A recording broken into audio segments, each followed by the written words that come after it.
Today, I'm going to talk you through an in-the-box mastering chain that you can use for pro mixers. Let's go. So I like to use some surgical EQ first to deal with unwanted frequencies. And this is the free Ozone 11 equalizer from iZotope. So in mastering, you only really want to do broad cuts and boosts, and you don't really want to go over 2 to 3 dBs. So subtle little changes. Now, if the mix is sounding a little dull, I like to apply a high shelf filter around those air frequencies of 10 to 20 kilohertz. And I don't do this on every mix, but down here at around 20 to 30, there's a lot of mud that's not needed. So I can apply a high pass filter up to 30 hertz. It just helps add a little more clarity to the mix. Now, with compression in mastering, you only need a little. Make sure you are using a bus compressor that can cope with the vast amount of dynamics in a master. And just aim for around 1 to 2 dBs of gain reduction. Just a little bit of glue. This is the Fairchild 670 from Universal Audio. Next, I like to apply a tonal EQ, and here I'm using the Pultec from Universal Audio.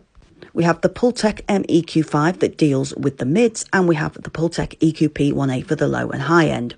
The Pultecs add 3 dBs of gain without doing anything, to make sure you compensate for that. If I want to bring out the kick and the bass, I do a 2 dB boost at around 60 Hz. And also to bring out some cymbals, I'm going to do an 8 kHz boost at around 2 dB as well. And we don't want the bandwidth too sharp. And I use the MEQ5 just to cut away some of the mids that might build up in that mix. Now, sometimes I will apply a clipper plugin before my limiter. This is great for adding volume and also just bringing out some of the details. Finally, my limiter is the Oxford limiter. When starting, I like to take the output trim down to minus 0.1 dB just as a safety net. The attack and release are crucial in mastering, so it really depends on what is happening in your mix. So the limiter is where you can really add some gain to your mix. But what I like on this Oxford limiter is the enhanced fader, which really adds that extra perceived loudness. And in mastering, we're aiming again for around 1 to 2 dBs of gain reduction, no more.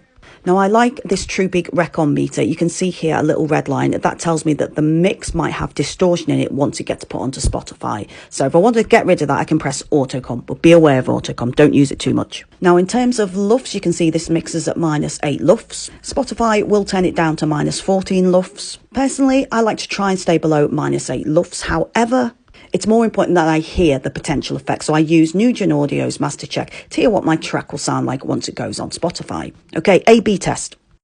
You were standing strong, you were shining bright, you were something unbelievable. You were flying high in the moonlight, you were something so beautiful. You were standing